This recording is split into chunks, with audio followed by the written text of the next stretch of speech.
ఒక శిశువు, ఇద్దరు తల్లులు, ఇద్దరూ ఇది నా బిడ్డ అంటే నా బిడ్డ అంటున్నారు. మ్మ్. అక్కడ సాక్షులు లేరు, ఎలాంటి ఆధారాలు లేవు. ఆ రోజుల్లో అంటే ఈ DNA పరీక్షల్లాంటివి లేని కాలంలో ఒక యువరాజు ఇంత అసాధ్యమైన కేసును ఎలా పరిష్కరించుంటాడో. ఆ ఆ తీర్పు వెనక ఉన్న జ్ఞానం అసలది అతనికెలా లభించింది? సరిగ్గా అదే ఈరోజు మనం సొలొమోను రాజు కథ, అతని ఆ ప్రసిద్ధ జ్ఞానం వెనుక ఉన్న ఆ రహస్యాలను కొంచెం లోతుగా చూద్దాం. దీనికి మన ఆధారం వన్రాజుల గ్రంథం కదా. అవును, వన్రాజుల గ్రంథంలోని 3వ అధ్యాయం. ఇది చాలా ఆసక్తికరమైన కేసు. ఎందుకంటే ఇది కేవలం ఒక తీర్పు కథ కాదు, నిజమే. ఒక నాయకుణ్ణి, ఒక యుగాన్ని నిర్వచించిన సంఘటనన్నమాట. ఓ, అయితే ఈ కేసును అర్థం చేసుకోవాలంటే ముందు ఆ తీర్పు చెప్పిన వ్యక్తిని, ఆ సందర్భాన్ని మనం అర్థం చేసుకోవాలి. అంటే సొలొమోను గురించి. అవును, సొలొమోను అప్పుడే సింహాసనమెక్కాడు. అతని తండ్రి దావీదు ఒక గొప్ప యోధుడు, చాలా పెద్ద రాజు. హ్మ్, అతని నీడ నుండి బయటికి రావాలి ఖచ్చితంగా. తనదైన ముద్ర వేయాల్సిన ఒత్తిడి సొలొమోనుపై చాలా ఉంది. నిజమే, ఆ ఒత్తిడిని మనం ఊహించుకోవచ్చు. అందుకే అతను తన రాజ్యాన్ని పటిష్టం చేసుకోవడానికి కొన్ని రాజకీయ ఎత్తుగడలు కూడా వేశాడు కదా.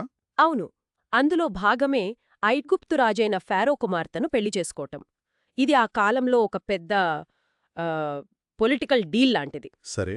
అయితే అదే సమయంలో అతని ఆధ్యాత్మిక జీవితంలో ఒక చిన్న సంక్లిష్టత కూడా కనిపిస్తుంది. అంటే మూల గ్రంథంలో ఒక చిన్న వివరాలున్నాయి, కాని అది చాలా ముఖ్యం.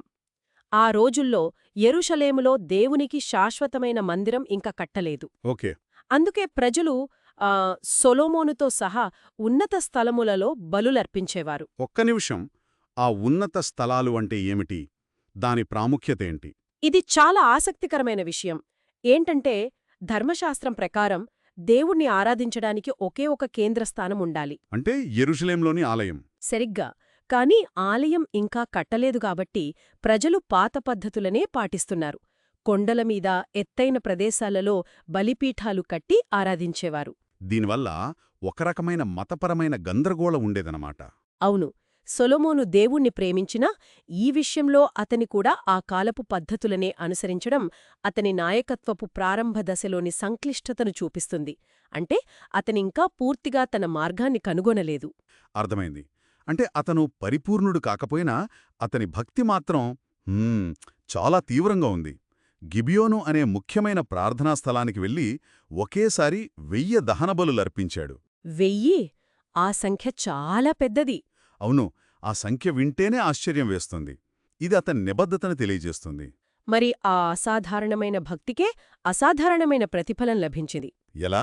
ఆ రాత్రి సొలొమోనుకు కలలో దేవుడు కనిపించి చరిత్రలోనే అత్యంత గొప్ప అవకాశాల్లో ఒకటిచ్చాడు. నేను నీకు ఏమి ఇవ్వాలో అడుగు. వావ్! ఒక కొత్తగా రాజైన యువకుడికి ఇంతకంటే గొప్ప అవకాశం ఏముంటుంది? ఏముంటుంది? నాకీ భాగం ఎప్పుడూ ఆశ్చర్యం కలిగిస్తుంది.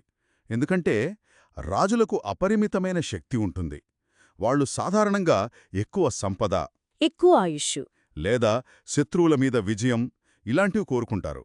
కాని సొలొమోను వీటికి భిన్నంగా ఆలోచించాడు. అవును, ఇక్కడే అతని ప్రత్యేకత బయటపడింది. అతను చాలా వినయంగా తన పరిమితులను ఒప్పుకుంటూ మాట్లాడాడు. ఏమని?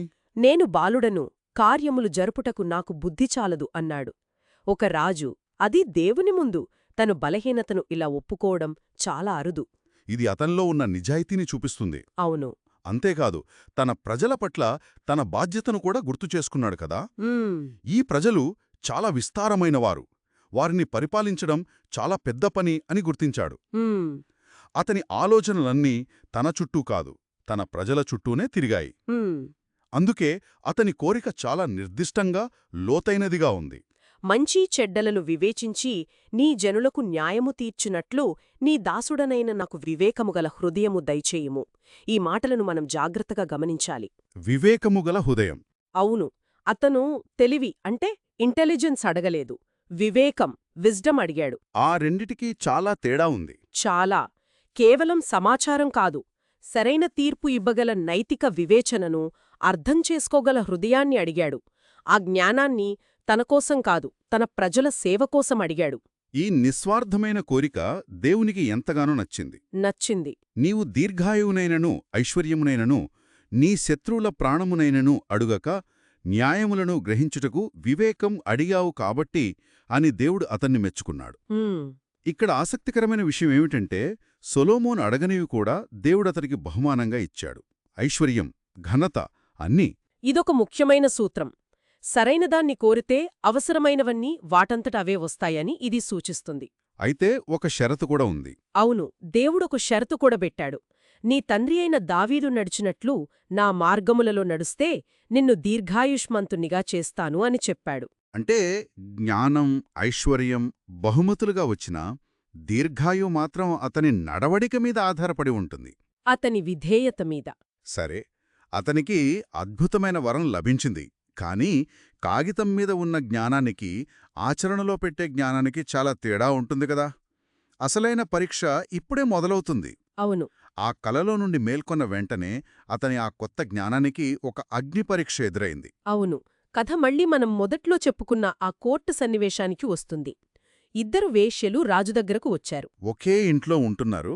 ఇద్దరికీ కొద్ది రోజుల తేడాతో పిల్లలు పుట్టారు. సమస్య ఏమిటంటే ఒక రాత్రి ఒక స్త్రీ తన బిడ్డ మీద పొరపాటున పడుకోవడంతో ఆ బిడ్డ చనిపోయాడు. ఆ తర్వాత ఆమె చేసింది చాలా దారుణం. అర్ధరాత్రి లేచి చనిపోయిన తన బిడ్డను పక్కనున్న స్త్రీ పక్కన పెట్టి ఆమె బ్రతికున్న బిడ్డను తాను తీసుకుంది. అవును. మరుసటి రోజు ఉదయం నిజమైన తల్లి లేచి చూసేసరికి తన పక్కనున్నది చనిపోయిన బిడ్డ అని, అది తన బిడ్డ కాదని గ్రహించింది. ఇప్పుడు ఇద్దరూ రాజు ముందు నిలబడి వాదించుకుంటున్నారు. బ్రతికి ఉన్నది నా బిడ్డ అని ఒకరు, కాదు కాదు, బ్రతికి ఉన్నది నా బిడ్డ అని మరొకరు. ఇది ఏ న్యాయమూర్తికైనా పీడకలలాంటి కేసు. నిజంగా ఆ ఇంట్లో వాళ్ళిద్దరూ తప్ప ఇంకెవరూ లేరు. సాక్షులు లేరు. ఆ కాలంలో ఫొరెన్సిక్ సైన్స్ లేదు, డిఎన్ఏ పరీక్షలు లేవు. కేవలం వారి మాటలు, వారి కన్నీళ్లు మాత్రమే ఉన్నాయి. ఎలా తీర్పు చెప్పాలి? ఇక్కడే సొలొమోను ఆశ్చర్యకరమైన రీతిలో స్పందించాడు. ఏం చేశాడు? వారి వాదనలు విన్న తర్వాత అతను చాలా ప్రశాంతంగా ఒక కత్తి తీసుకురండి అన్నాడు. ఒక కత్తి! ఆ మాట వినగానే ఆ సభలో ఉన్న వాళ్లందరికీ నోటమాట వచ్చుండదు. ఉండదు. తర్వాత రాజు బ్రతికియుండు బిడ్డను 2 భాగాలుగా చేసి చెరిసగం ఇద్దరికీ ఇవ్వండి అన్నాడు. ఇది వినడానికి ఎంత క్రూరంగా ఉన్నా ఇది ఒక అద్భుతమైన మానసిక ప్రయోగం. ఒక రకంగా చెప్పాలంటే ఇది ఆధునిక సైకాలజీలో స్ట్రెస్ టెస్ట్ లాంటిది. Stress test? అవును. ఒక క్లిష్టమైన, ఊహించని పరిస్థితిని సృష్టించి ఆ ఒత్తిడిలో వ్యక్తులు ఎలా ప్రవర్తిస్తారో చూడటం ద్వారా వారి నిజ స్వరూపాన్ని బయటపెట్టడం. ఓకే. సొలొమోను ఇక్కడ న్యాయమూర్తిలా కాకుండా ఒక మానసిక నిపుణుడులా వ్యవహరించాడు. అతను వాస్తవాలను కాదు, వారి హృదయాలను పరీక్షిస్తున్నాడు. ఒక్క నిమిషం. ఇది వినడానికి చాలా క్రూరంగా, ప్రమాదకరంగా అనిపిస్తుంది. ఒకవేళ నిజమైన తల్లి కూడా ఆ షాక్లో మాట్లాడలేకపోయినా, లేదా రెండో స్త్రీ కూడా తెలివిగా నాటకమాడి వద్దు అనన్నా, అవును, అప్పుడు రాజు పరిస్థితేంటి? ఇది చాలా పెద్ద రిస్క్ కదా. మంచి ప్రశ్న. పైకి చూస్తే అది పెద్ద రిస్క్లాగే కనిపిస్తుంది. కాని సొలొమోను మనుషుల తర్కం మీద కాదు, మాతృత్వం యొక్క సహజమైన ప్రవృత్తి మీద పందెం కాశాడు. మాతృత్వం మీద? అవును. నిజమైన తల్లి ప్రేమ అనేది కేవలం ఒక భావోద్వేగం కాదు. అది ఒక ప్రాథమికమైన, దాదాపు జీవసంబంధమైన స్పందన. తన బిడ్డకు హాని జరుగుతుందంటే తల్లి ఆలోచించడానికి కూడా సమయం తీసుకోదు, వెంటనే స్పందిస్తుంది. ఆ సహజమైన స్పందన కోసమే ఎదురుచూశాడు. ఖచ్చితంగా. అతను వారి తేవిని కాదు, వారి ప్రేమను పరీక్షిస్తున్నాడు. నిజమే. ఆ పరీక్ష ఫలించింది. ఆ దెబ్బతో ఇద్దరి అసలు రంగులూ బయటపడ్డాయి. ఎలా? నిజమైన తల్లి తన బిడ్డపై ప్రేమతో ఆమె హృదయం తల్లడిల్లిపోయింది. గ్రంథంలో ఆమె పేగులు తరుగుకొనిపోయినట్లు అని వర్ణించబడింది. ఆమె వెంటనే, నా ఏలినవాడా, దయచేసి బిడ్డను చంపవద్దు, దానికే ఇచ్చేయండి అని వేడుకుంది. తన బిడ్డ ప్రాణాలతో ఉంటే చాలు. తన దగ్గర లేకపోయినా పర్వాలేదనుకుంది. ఆమె ప్రేమ ఎంత నిస్వార్థమైనదో చూడండి. మరి రెండవ స్త్రీ ప్రతిచర్య దీనికి పూర్తి విరుద్ధంగా ఉంది. అవును. ఆమెలోని అసూయ, క్రూరత్వం ఒక్క మాటలో బయటపడ్డాయి. అది నాదైనను దానిదైనను కాకుండా చెరిసగము చేయుము అనంది. నాకు దక్కనిది ఇంకెవరికీ దక్కకూడదు అనే మనస్తత్వం. సరిగ్గా అదే. ఆమెకు ఆ బిడ్డమీద ప్రేమలేదు, కేవలం అవతలి వ్యక్తిమీద ద్వేషం, అసూయ మాత్రమే ఉన్నాయి. ఆ బిడ్డ చనిపోయినా పర్వాలేదు, కాని తన ప్రత్యర్థి గెలవకూడదు. ఆ క్షణంలో సొలొమోనుకు అంతా స్పష్టమైపోయింది. సాక్షులవసరం లేదు, ఆధారాలవసరం లేదు. మానవ హృదయమే సాక్ష్యంగా నిలిచింది. వెంటనే తీర్పుచ్చాడు. బ్రతుకుయున్న బిడ్డను ఎంతమాత్రమూ చంపక మొదటిదానికివ్వండి, దాని తల్లి ఆమె ఈ తీర్పు కేవలం ఆ ఇద్దరు స్త్రీల సమస్యను పరిష్కరించలేదు. దాని ప్రభావం చాలా దూరం వెళ్ళింది. దేశమంతటా పాకిపోయింది. అవును, ఈ వార్త ఇశ్రాయేలు దేశమంతటా పాకిపోయింది. ప్రజలు ఆశ్చర్యపోయారు. ఇది కేవలం ఒక రాజు చెప్పిన తెలివైన తీర్పుగా వాళ్లు చూడలేదు. మరి ఎలా చూశారు? న్యాయం విచారించడంలో రాజుకు దైవజ్ఞానముందని వారు గ్రహించారు. గిబియోనులో అతను కోరుకున్న వివేకముగల హృదయం ఆచరణలో ఎలా పనిచేస్తుందో దేశమంతా చూసిందన్నమాట. దీని ఫలితంగా ప్రజలు రాజుకు భయపడ్డారు అనుంది. ఇక్కడ భయమంటే అధికారాన్ని చూసి బెదిరిపోవడం కాదు. కాదు, అతని జ్ఞానం పట్ల, తీర్పు పట్ల గౌరవం పెరిగింది. అతన్ని మోసం చేయలేమని అర్థమైంది. ఈ ఒక్క సంఘటన అతని కీర్తిని, అధికారాన్ని దేశవ్యాప్తంగా స్థాపించింది. అతని పాలనకు ఒక బలమైన పునాది వేసింది. సరిగ్గా చెప్పారు. ఇది అతని పాలన యొక్క ట్రేడ్మార్క్ సంఘటనగా నిలిచిపోయింది.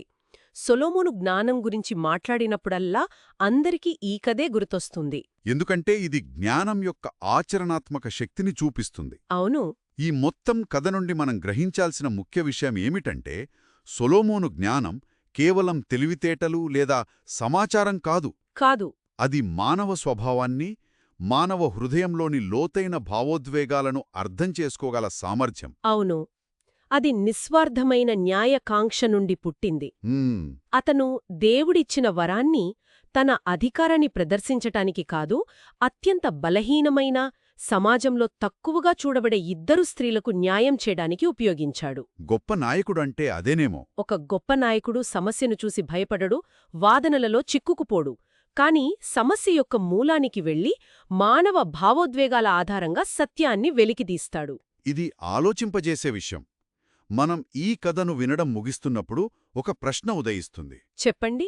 ఈ కథ సొలొమోను తీర్పును ఒక గొప్ప విజయంగా చూపిస్తుంది. అయితే ఈ రకమైన జ్ఞానాన్ని, అంటే వాదనలు వెనుకున్న నిజమైన ఉద్దేశాలను, హృదయంలోని సత్యాన్ని గ్రహించగల సామర్థ్యాన్ని ఈరోజు మనం ఎదుర్కొంటున్న ఎలాంటి అసాధ్యమైన సమస్యలకు అన్వయించవచ్చు? ఆసక్తికరమైన ప్రశ్న. కేవలం వాస్తవాలను, డేటాను విశ్లేషించడమే కాకుండా వాటి వెనుకున్న మానవ కోణాన్ని చూడగల నాయకులు నేడు మనకు ఎక్కడ అవసరం? ఇది బహుశా మనం ఆలోచించుకోవలసిన విషయం.